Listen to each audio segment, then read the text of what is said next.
Bismillahirrahmanirrahim. Assalamualaikum warahmatullahi wabarakatuh. Bapak-bapak, ibu-ibu, mas-mas, mbak-mbak, khususnya adik-adikku sekalian yang dirahmati Allah dimanapun Anda berada. Kembali di IIP Channel bersama saya, IIP Wijayanto. Kali ini kita akan membahas tema 3 ciri-ciri kamu berada di bawah pengaruh sihir tafrik, ruqyah diri sendiri. Jadi sesungguhnya sihir itu adalah sesuatu yang amat sangat tua. Sihir itu diturunkan di zaman Babilonia dulu. Kita tahu tentang kisah Harut Marut.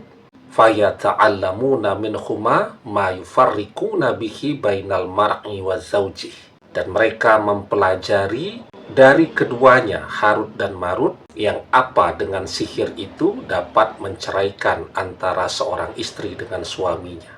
Sihir itu bisa datang kepada siapa saja. Bagaimana cara kerjanya? Dijelaskan di dalam surat Al-Falaq. Wa min syarrin nafassati fil uqad.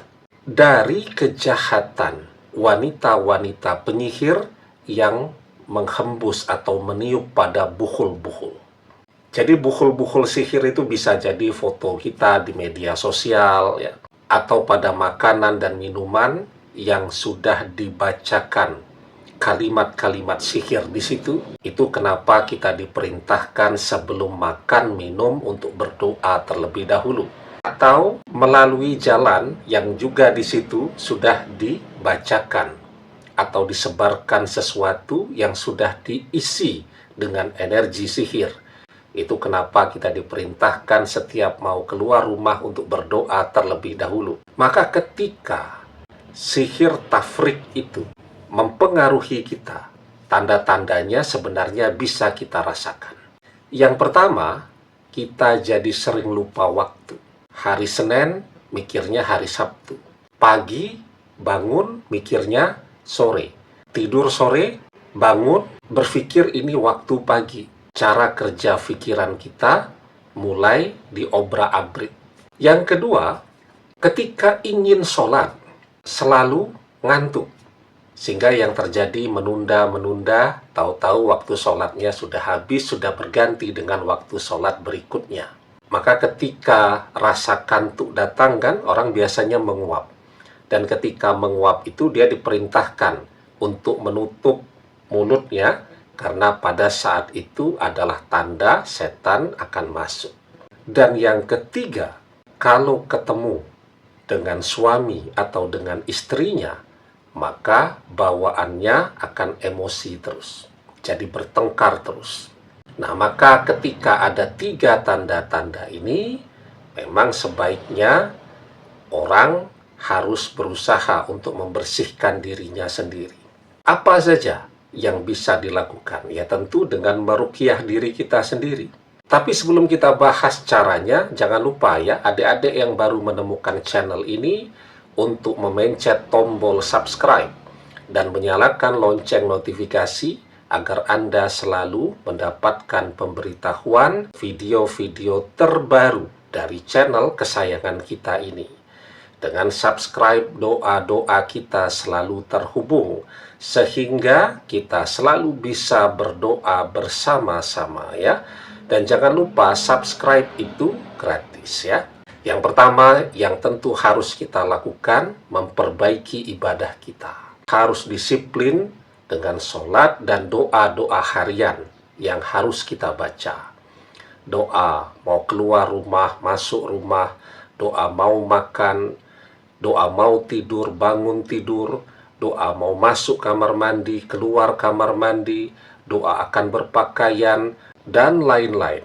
Karena ibadah dan berdoa dalam kegiatan atau aktivitas apapun sesuai dengan doa yang dituntunkan Rasulullah SAW, itu adalah pertahanan terbaik bagi kita dari gangguan energi sihir. Yang kedua, perbanyak membaca Al-Fatihah atau membaca surat Al-Baqarah. Kenapa surat Al-Fatihah? Karena surat Al-Fatihah itu adalah ruqyah. Seperti yang dijelaskan di dalam sebuah hadis ketika sekelompok para sahabat melakukan perjalanan ke luar kota, tahu-tahu di sebuah perkampungan bekalnya habis, berhenti di sana dan minta bantuan bekal. Ternyata di kampung tadi, kepala sukunya atau kepala kampungnya sedang sakit. Minta bantuan diruqyah. Seorang sahabat menyanggupi. Dan kemudian diruqyah, bacakan Al-Fatihah, dengan izin Allah, kepala kampung tadi langsung sembuh. Kemudian, para sahabat ini mau diberikan hadiah 1 ekor kambing. Tapi mereka masih nolak. Mau cerita dulu kepada Rasulullah, boleh tidak menerima 1 ekor kambing tadi. Sampai di Madinah, sahabat yang meruqyah tadi langsung menemui Rasulullah SAW. Sahabat ini mengatakan, "Ya Rasulullah, wallahi ma raqaitu illa bi fatihatil kitab." Ya Rasulullah, demi Allah, aku tidak melakukan ruqyah kecuali dengan membaca Al-Fatihah. Rasulullah bertanya, "Ma adraka annaha ruqyah?" Bagaimana kamu bisa tahu kalau Al-Fatihah itu adalah ruqyah? Fatabassama, Rasulullah kemudian tersenyum dan beliau bersabda, "Khuz minhum wadribul li bisahmim ma'akum." Ambil kambing itu dari mereka, sembelihkan sebagian untukku dan sebagian untuk kalian. Nah, hadis ini menunjukkan jika Al-Fatihah itu adalah ruqyah yang terbaik. Maka ketika kita merasakan ada gangguan tadi, tanda-tandanya sudah disebutkan, perbanyak membaca Al-Fatihah. Yang kedua, rumah kita sering-sering diperdengarkan bacaan surat Al-Baqarah.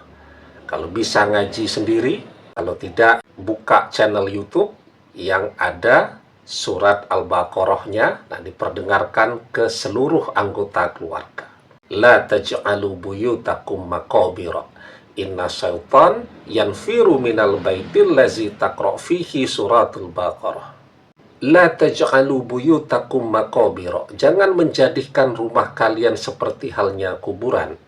Inna syaitan, sesungguhnya setan, yanfiru minal baitil lazi taqra' fihi suratul Baqarah. Lari dari rumah yang di dalamnya dibacakan surat Al-Baqarah. Demikian, semoga bermanfaat. Wallahu a'lam bissawab, billahi taufiq wal hidayah. Assalamualaikum warahmatullahi wabarakatuh.